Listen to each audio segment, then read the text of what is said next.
Welcome to Pastor's Podcast. Pastor Scott here with Pastor Jim. Yes, hello. How are you, Jim? I'm okay. You're okay? Yes, I'm okay. Yes. Okay. Good today. Mm-hmm. I'm always good anytime I get to just sit and talk with you. If if it takes a podcast to require your time just so that I can sit and look at you and hear you tell stories, I'll take it. Well, that's just crazy. I'm with me all the time, and I really get tired of me really quickly. So I appreciate you saying that. See, that's why you need to spend more time with me. Oh, okay, yeah. Because when you spend time alone, you just get tired of yourself. Yeah, that's a good point. Yeah, this is why I think introversion is just a broken philosophy. Yeah, that's true. Yeah, you just get tired of hearing your own responses. Mostly I complain about myself, so it's probably better to not talk to myself too much. I'll talk to you instead. I love it. Today we are starting the first of a multi-part podcast segment. I don't even know how many parts it's going to be. Well, more than one. Well, we'll see. We'll see how this goes. Okay, yeah, maybe not more. We promise it up front, and they're like, "Didn't they say there was going to be more of those?" No, not so good. Yeah. All right, so but what we want to do is talk about the history of the church. Talk about the history of the church this family of people that has overlapped for decades, been known by various names, Cornerstone, Shoreline, First Baptist, First Baptist Church of West Los Angeles, yes, First Baptist Church of Sawtelle. Yes. Yeah. It's been known by a number of different names, but it's really the continuing story of this local church family. Yes. And it's so, Scripture constantly calls us to look back, to remember, to see God's faithfulness. This seems like a really unique opportunity to do that here in this place, in this moment. And you've been researching and reading and studying this for a while now. Well, it's funny. I came to this church in the 70s as a new believer, and very shy and standoffish. And wound up being here at a time when a number of people were here who had been here for decades, literally, and who had known people going all the way back to almost the very beginning. Matter of fact, to the very, very beginning of the church. All of whom are gone now, and many of whom were older and passed away not long after they began telling the church. So I feel like I'm the last repository in some way of some of these amazing things that God did here. Yeah. Back to the beginning of the church, and so I feel honored and also obligated to pass it on. It matters to me because I think it's encouraging to see how we screw it up and God fixes it up. Yeah. What a great way. Yeah, it is. And what a great way to describe how he gets the glory in all of life. So he really did screw it up all the way, boy. So you've also, I know you've been, in addition to just the knowledge you've had from personal stories, I know you've been reading, trying to find documents, things like that. Have you been writing any of this down? Or just kind of collecting? No, just mostly collecting. I've tried a couple of times to write the story. I don't quite know why I can't. It seems to be something that's more tellable than it is writable, and I don't quite know why. I've read a lot. Other people wrote stuff on it, but when you write about this, what you tend to get caught in is the names and the dates and the board meetings and things that are really hard to read about. But that's how churches move forward from time to time, and how they interact. And the real drama, I think, sometimes occurs in those meetings, but nobody wants to read about meetings. So it's better to tell it, I think, sometimes. Yeah. Well, so hence this experiment. It's this. Yeah. So we're going to try to do this via the podcast and kind of tell a bit of the story. Obviously not exhaustive. I try to, I think about our meetings. I think about our time together. I think about the richness and the beauty of what God does there, and the special connection between us, and the grace of God and the moving of his Spirit, even as we talk and wrestle and pray together. And then I think of somebody trying to distill that by reading our minutes. Yes. Like, I mean, it's just, totally. It's just like, just impossible. There's like no, so I appreciate even just your perspective, because it's not simply a retelling of the history, right? These are the stories of people. Yeah. And it's the story of God. Yes. In this place. Yeah. And the events that, I mean, we so many of these are lost in history somehow. And I mean, no one knows that there used to be a big lake up the hill where Beverly Hills is now. That was where Sawtelle got his water. You know, they had a big, put up a dam and had a big lake up there. And then it was really badly made, and so it drowned the city one day. It fell apart. It just wiped it out. So nobody knows that anymore. But it was, it was. When did that happen? Back in the 1910s, something like that. Oh my gosh! So I didn't know that. I'm going to be saying that a lot. I think. I didn't either. So that's how I found out. Go ahead. Okay, so many things here. So when did this local church begin? Yeah, so it was around 1901. Okay. And the background for that is just briefly this again. There was nothing out here. This was grassland. This is farmland. There was nothing here. But there, 10 miles away, there was Los Angeles, and a mile that way is the beach. And so people came out to go to the beach all the time. And that's all that pretty much happened. There was a road. It was farmland all the way to the beach? It was farmland and grassland, mostly grassland and some farmland. And almost nobody was out here. And I think it was 1888, Congress, just talking about the federal level now, began to get pressure to give some help to people who had been in the Civil War and were getting older and having trouble with health issues. And they began building all around the country these hospitals, basically, which are called Old Soldiers' Home, and which we now know as what's the building up here? The Veterans Administration. Veterans Administration. And so they bought this land out here, it's a piece of land, and built the hospital out here in 1888. And suddenly there's this employer who needed all these people. And so they had, between employees and old soldiers, they had a large group of people out here. About 2,500 people were involved somehow in that, either as a patient or as a worker. That's a large chunk of people all of a sudden. Especially when there wasn't anything before. Nothing here, And so this town grew up around it, the town of Sawtelle. And that was so the creation of the town of Sawtelle was directly related to the VA? Yes. Yes, it was. And so by 1901, it was a thriving little community. And now when people came out from downtown, from Los Angeles, which is 10 miles away, they would stop here and get lunch or something. And then they built a tramway out here, and that brought people out to the beach. And so it became a place to go. And so people began to settle in and figure out how to be town here. So most of the people who were in the church at the beginning were people who were working at the VA, or what wasn't called the VA, it's called the Old Soldiers' Home in those days. But they were those people. Wait, it was called the what? The Old Soldiers' Home. The Old Soldiers' Home. Yeah.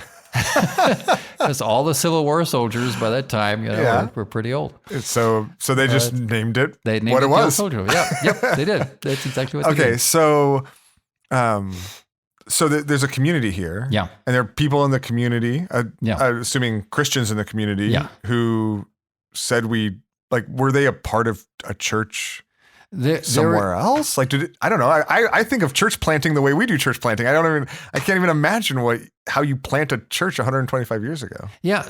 And that part is not clear to me. But there were churches here, but apparently there was no Baptist church. There was a Catholic church, and so a group of people got together, and someone who was a little richer than the rest of the people offered to put the money up to buy a piece of property and to build a church on it. It started out, the church started out in the school building.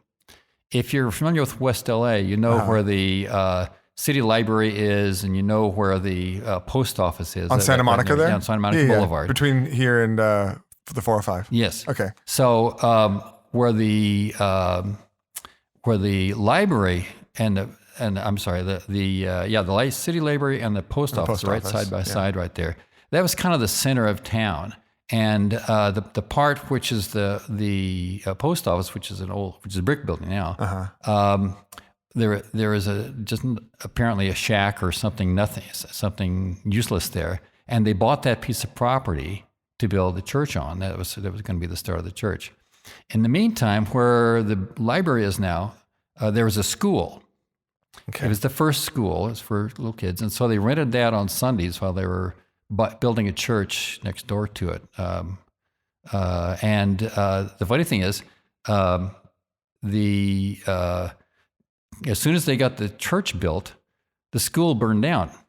And so they wound up having school in the church after they'd had church in the school. Which I thought was kind of funny. But anyway, that was kind of the start of what happened and how the church got started. And they got money from an organization in Los Angeles that helped churches start. Okay. And that bought the land and that bought the wood for the building, and they began to build the building there. Was it a like a Baptist church planting organization or just kind of a Christian one? I mean, how much do you know about it? It was the Los Angeles Baptist something about starting churches organization. Something like that. I can't remember the name of it. They specifically were trying to loan money out to people who wanted to build and start churches. Yeah. Like in the LA area? Yeah, well. Or I'm sorry, I guess this wasn't the LA area. Right, it wasn't. Sorry. But in the southern, kind of in this geographical area, or were they? So they weren't necessarily, the people here in LA weren't necessarily, Anyways, they wanted to plant churches here. Yeah. So this I mean, they did it, and Los Angeles is 10 miles away. That's right. It's so hard to wrap my mind around. Yeah. It's just hard to believe. I'm trying to imagine. I'm trying to picture it. I always fall back. So there were churches on the other side of town, what we call East LA now, and at various places. But this group of people wanted to start one here, and so they started. They loaned them their money, and they helped pay the salary for the pastor when the first pastor came, and they started church. I think it was in November of 1901 was when it started. Okay. If I've got that right. Go ahead. I'm sorry. No, go ahead. And they did pretty well financially. There a good number of people came, and they were giving money. The problem was all these buildings were wood, and so there were a couple of disasters where the church burned down one time, and another time the dam that held the water broke and flooded the whole area, and so there was damage from that. Oh, the church was affected by that? Yeah. Oh, man. This isn't, and we're not talking about some little office flood like we have here. This is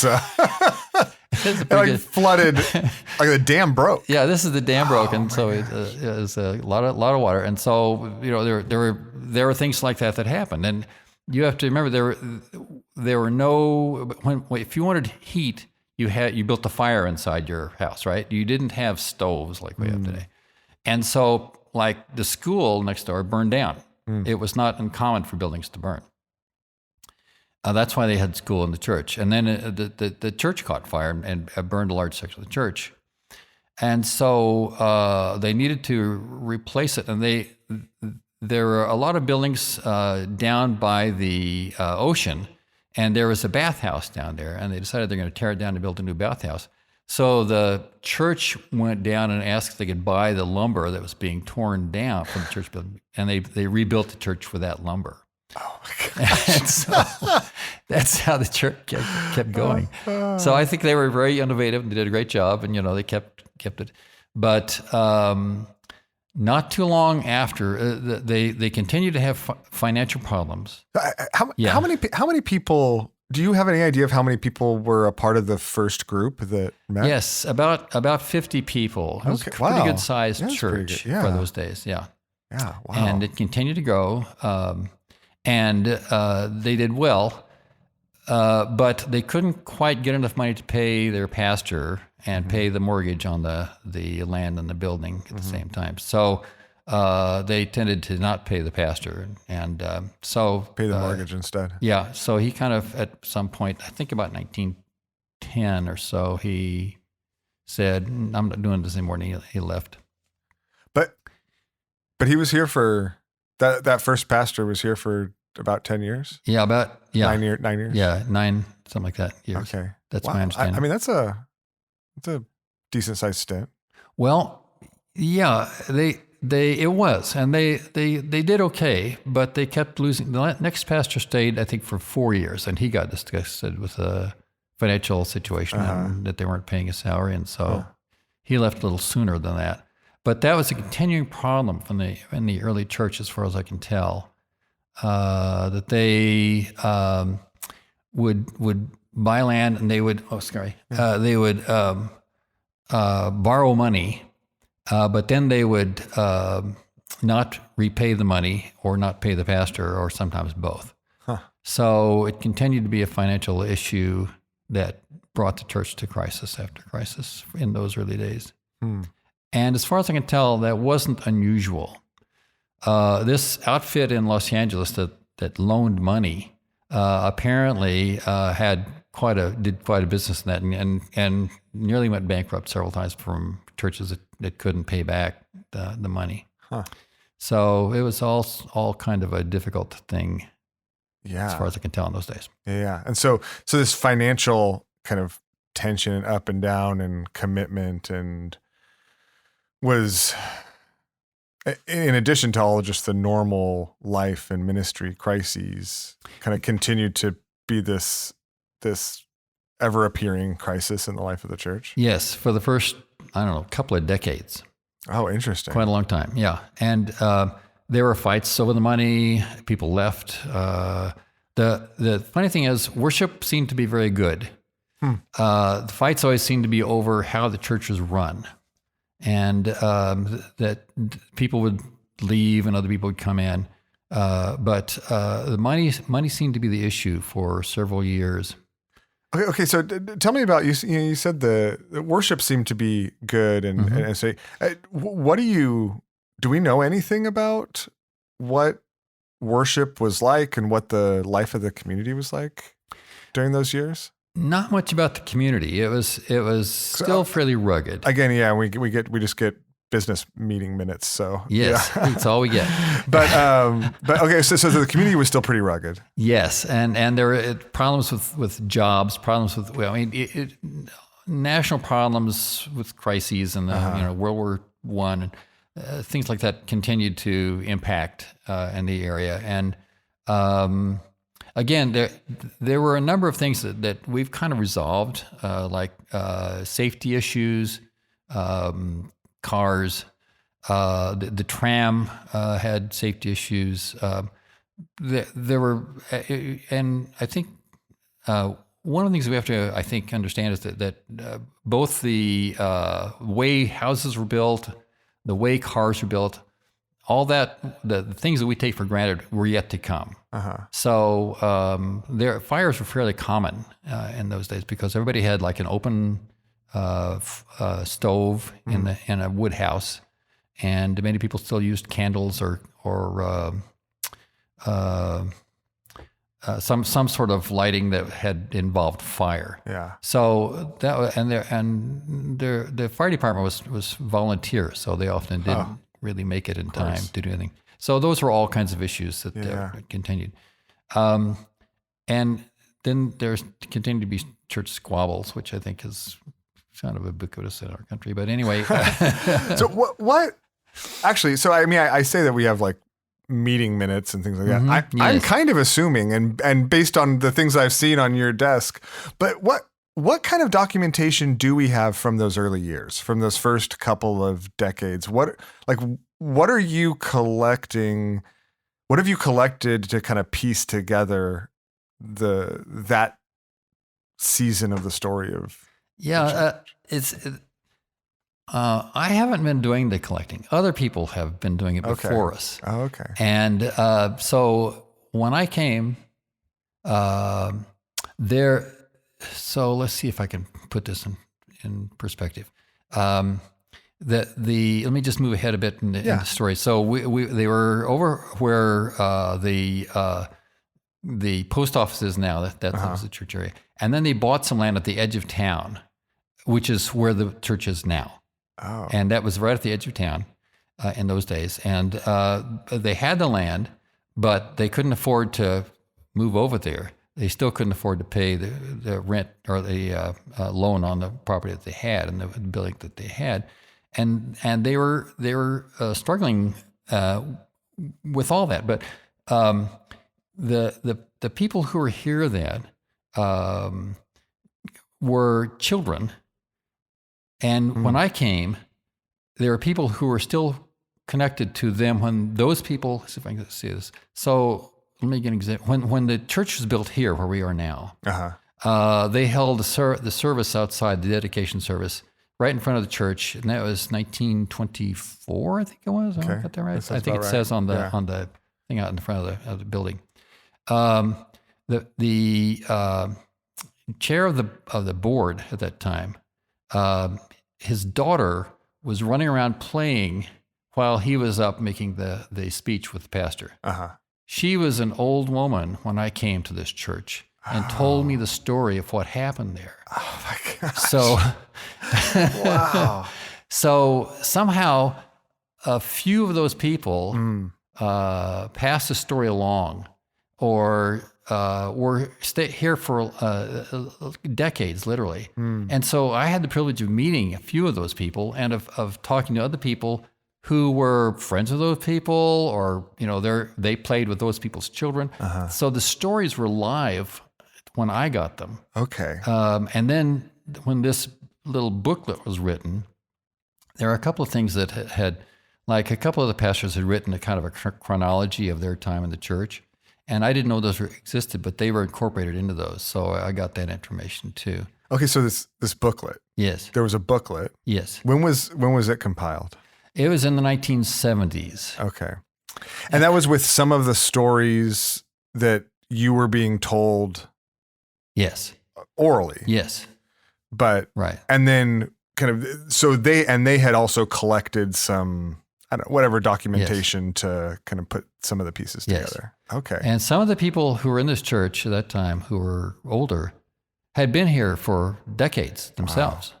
And so a lot of the stories that they told me, I mean, I don't know why I hung out with the old people, but they were the ones that had the most interesting stories, So I wanted to know about the church, and so they were glad to tell me. So I kind of feel like the last repository for some of these things, but it was just really fascinating to hear people, particularly we haven't even gotten to World War II yet, but what happened here. So okay, so I don't want to go there quite yet. Yes, that's gonna be another episode. Yes.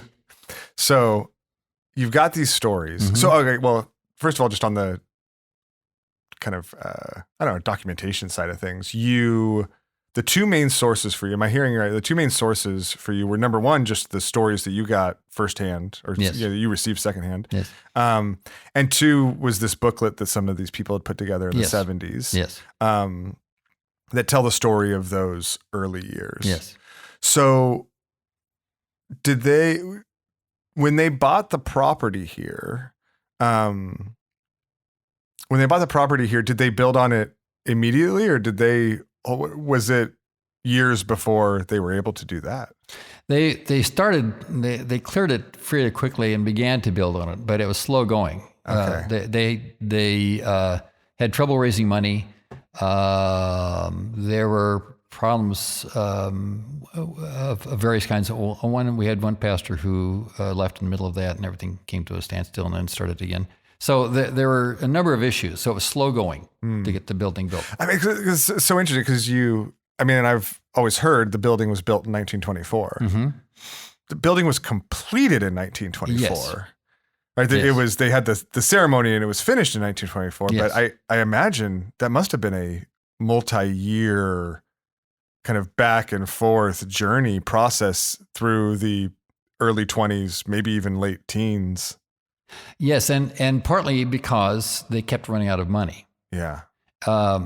So one of the things that they wanted to do, and I don't know if this is terribly relevant, but it's just interesting to me, they knew they were building in an earthquake zone, so they were trying to build a new, rather innovative way of building a building, which is you build a steel frame and then you basically hang the building on the frame.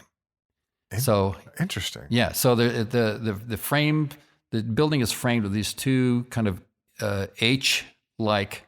They look like a capital H on either side that were supposed to hold the walls up. And then the building was kind of built around those and laid on those.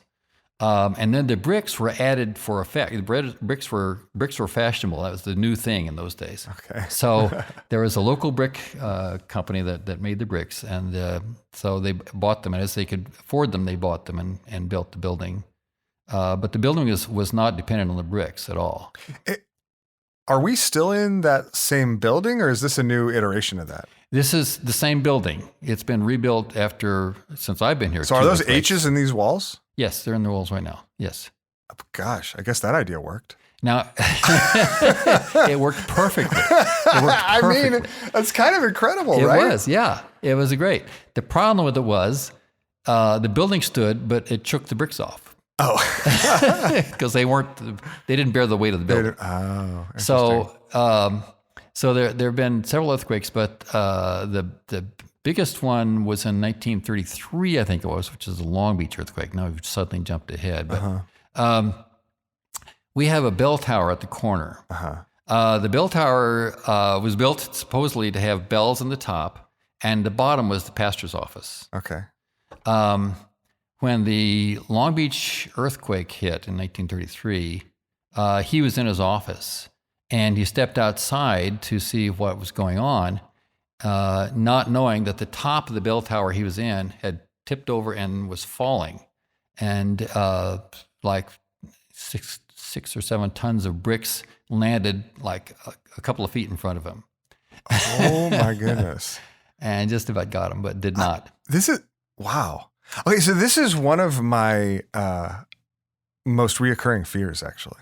Oh, so okay. I don't know if people know this about our building now, but so whenever it was reconstituted and rebuilt as in the setup it is now, and I'm sure we'll get there, but the tower now has 4 floors. Yes. And a couple of them we've repurposed as pastoral studies, and we have desks up there and all of our books and our libraries. It's just a place that we can kind of go away, be quiet, pray, sermon prep, right? And so I spend time each week in the 3rd floor of that tower, and I've multiple times had the thought, so if there's an earthquake and there's just one narrow staircase down, I'm like, what's my go-to here? Do I run down the stairs? Do I stay on top because I don't want it to go? You coil a rope by the window. Yeah, I'm telling you, like this story about the pastor running out from the tower while the tower collapses is kind of freaking me out. Well, let me reassure you. Okay. In the 1980s, when we were looking at the building and we were redoing this after a big earthquake, I was the senior pastor at that point, and I had to make a decision about what to do. And so the idea was we could either leave the tower as it was, tear it down and forget about it, or build a new tower. I chose to build a new tower. Oh, Lord bless you. So you're safe. And you have me to thank. That's right. That goes for more than one area of my life, Joe. I am safe and I have you to thank. It's just I just thought it was ironic with this whole thing. I was the one who had studied it and read all this stuff on it, and then I wind up being in charge of the church, so we have to redo that. Oh, brother, thank you, Lord. That's called providence. Yeah, that's great. That's great.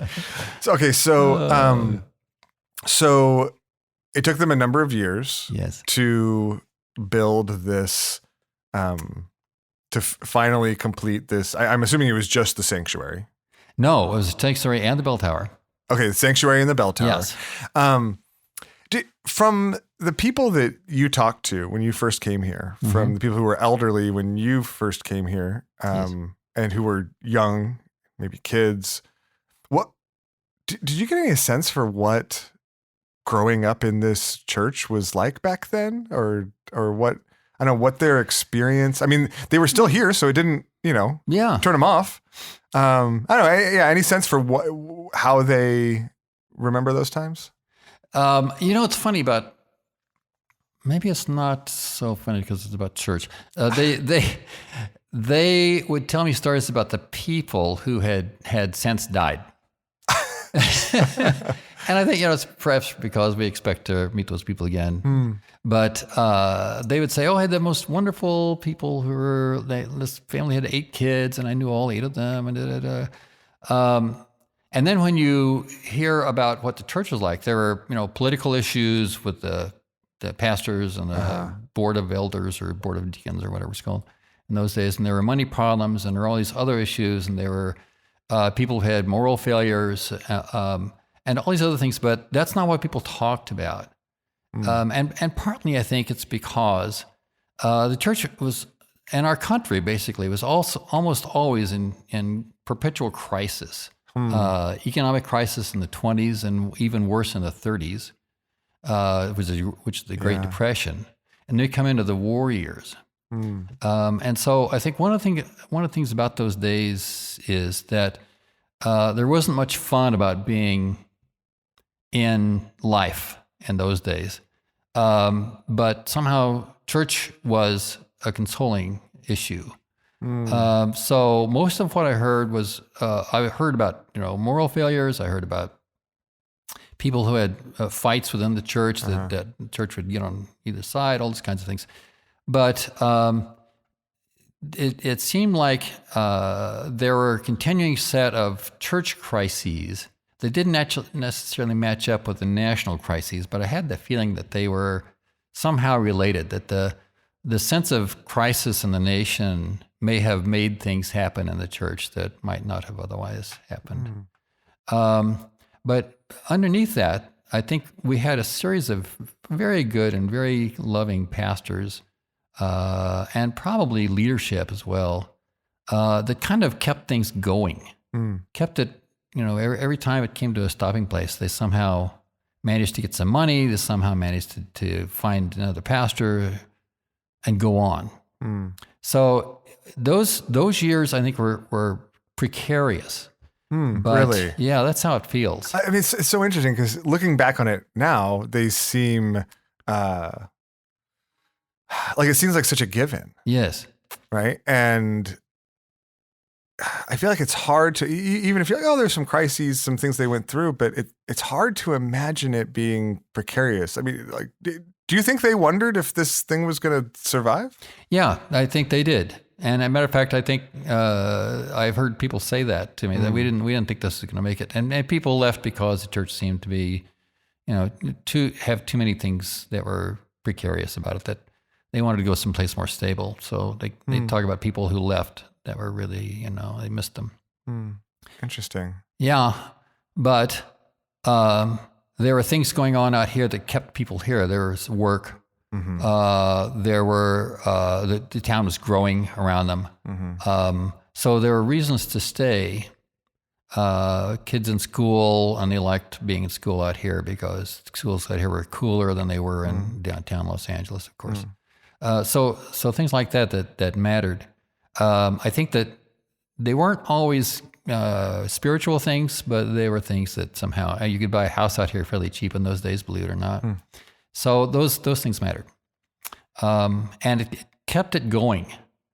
It seemed like the crisis years were between about 1918 and about maybe the early 40s, even though the war was going on then. But there were things that kept that made it different. So we haven't gotten to the 1940s, but that's maybe for another. Okay, so I'm going to ask you a totally unfair question. Okay. And then I don't know how helpful it is, but I'm curious as you think back on, let's say even just the first 20 years,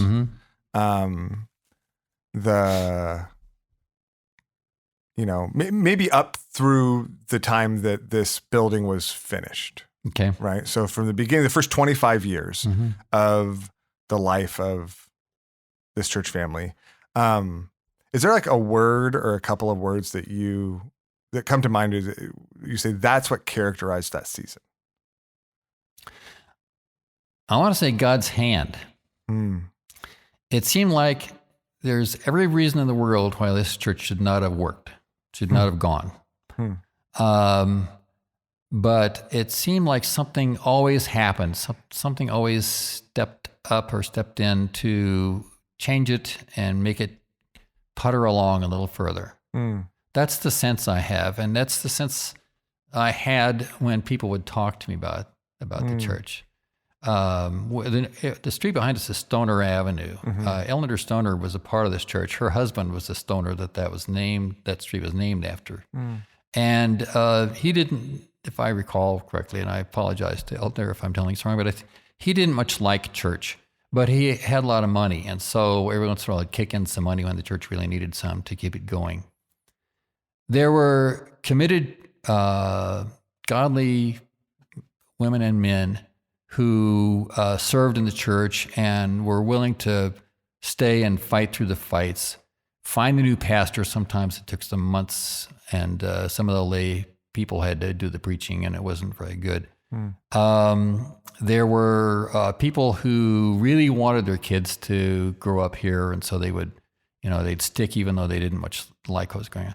There seemed to be a number of things that just kind of held it together despite all these big issues, particularly the money issues and the constant call and the constant battles over pastors.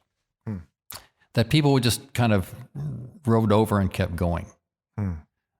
So that's the best I can tell you from what I'm reading. No, that's incredible. I mean, gosh, I hope that that's in part the story of every season, right? The story of our season, right? It's just God's kind of wondrous provision. This is sometimes in spite of, oftentimes in spite of everything that was going on around it. It's just such a declaration of God's faithfulness. So we've seen, and I know you've seen a lot in the last 50 years here. So we'll get there eventually. I know there's maybe more details there too, but when you think back on that time, as you reflect on it, what sense does it leave you, and what do you hope that we as a church would remember from that? It might be that same thing that sticks out, but what do you hope that we as a church family now would take away from even just a little bit we know about those early years, as we navigate this moment in time? I think that the thing that excites me the most, it's easy to be in church when things are going well. It's very hard when there is strife or where people are opposed to each other, or there are manipulations going on, or there are people with spiritually immature understandings who ascend to leadership positions, mostly for issues of prestige, or worse yet, where there are moral failures, and there are bad judgment calls, getting money that's much needed for one thing and then spending it on another would be a simple thing, but it causes great chaos and difficulty. I guess that's the basic category is wisdom somehow, but those things I think tend to tear apart or tear down and just destroy the morale of the church. The church feels always in crisis. That's what this background seems like to me. And that all came to an end for a while, at least in the late 1940s. But it just seemed like for a long time the church was struggling to get going, and that for reasons I may not totally know clearly, perhaps the wrong people were put in positions of leadership, or people who could have helped out financially didn't, or maybe there was something about the way the church was run I can't catch all those, but I get hints of them, that people were trying to figure it out for a long time, and it just wasn't working. So I don't know. It's one thing I can pinpoint. Yeah. But it seems like if I were to look at something and say, well, it looks like there's some kind of spiritual opposition here. I don't know how people feel about that, but I would say this church in those starting years seemed to be having crisis after crisis that seemed like they were maybe spiritually driven. And how would you hope that would encourage us in this moment? I would hope that we would. I think we would take it seriously that we're expected to be a spiritual family, that we are expected to live differently, that we are expected to raise high the priority of the familyness of what we call church, fellowship. And that we would place great emphasis and great effort on that. I think when that happens, church is easy to lead. It's easy to teach. People are eager to help. And when that happens, I think something happens in the church that is really wonderful, and everybody feels it. Everybody knows.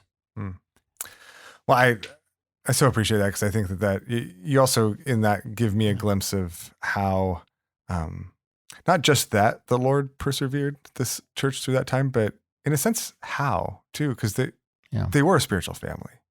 And these crises erupted and things like that, but the Lord gave them the strength to navigate it, and what the existence of church is that they navigated it together. Yes. Yeah. Exactly right. Yeah. On the way forward. Yeah. And I think we have a version of spiritual maturity that has more to do with our culture than it has to do with a biblical perspective. We don't read the Bible seriously. We read the Bible and then we take our culture and weave it in there somehow. And so competition becomes okay, criticism becomes okay because it's helpful. Withholding giving is fine. Just a number of things. Criticizing our kids' Sunday school teacher is fine. I don't know, all kinds of issues like that break down the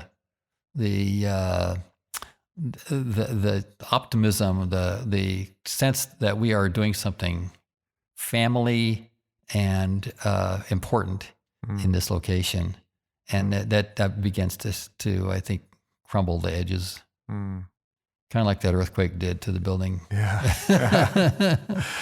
That's so good, Jim. There's a whole other podcast there. We have a whole other podcast episode there. So, man, that's what an observation. I'd love to actually tease that out more at some point. But let's leave it there for today. Okay. We're gonna, like we said, hope to do a number more of these and kind of walk through the decades, walk through the history, get to share some stories of survival, stories of triumph, stories of multiplication, stories of crisis, but all with the Lord as this hero who's does this countless times and has done it countless times across the world, but has also done it uniquely here. Yes. With us. Yes. And this family that we get to be a part of. Yes. Yes. So. Wonderfully. Yes. All right. Thanks, Jim. Thanks for the time. Great. Glad to. Always enjoy it, and thank you all for listening. I hope this whet your appetite. I'm excited to get to hear more and explore more of this story in the weeks to come. So, thanks for joining us. Thanks for listening. We love you, and we'll see you on Sunday. Thanks, God.